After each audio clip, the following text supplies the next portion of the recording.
فتؤمنون ببعض الكتاب وتكفرون ببعض فما جزاء من يفعل ذلك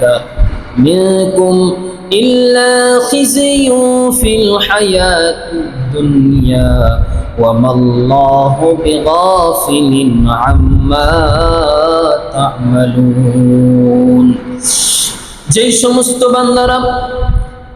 দুনিয়ার চলতি পথে কোরআনের কিছু অংশকে মানে আর কিছু অংশকে ছেড়ে দেয়, অর্থাৎ কোরআনের বিধানের মধ্যে কিছু বিধান মানে এবং কিছু বিধান মানে না, আধা কোরআন মানে আধা কোরআন মানে না, একটা আয়াতের অর্ধেক অংশ মানা হয় এবং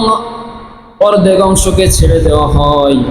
ওই সমস্ত বান্দার জন্য দুনিয়াতে রয়েছে লাঞ্ছনা এবং আখিরাতে রয়েছে ভীষণ শাস্তির ব্যবস্থা।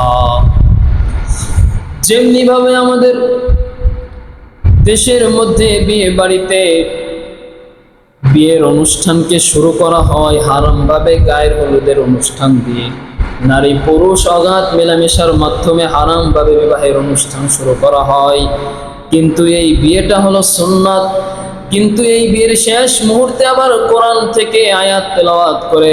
আল্লাহকে সাক্ষী মেনে আবার সুন্নাহ অনুযায়ী বিবাহ সম্পূর্ণ করা হয়।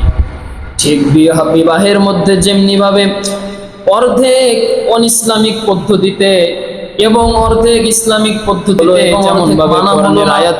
এই সমস্ত ব্যক্তিদেরকে আল্লাহ রাব্বুল আলামিন দুনিয়ার মধ্যে থেকে আয়াত তেলাওয়াত করে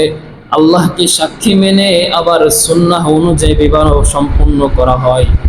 ঠিক বিবাহের মধ্যে যেমনি ভাবে অর্ধেক অনইসলামিক পদ্ধতিতে এবং অর্ধেক ইসলামিক পদ্ধতিতে যেমন ভাবে কোরআনের আয়াতকে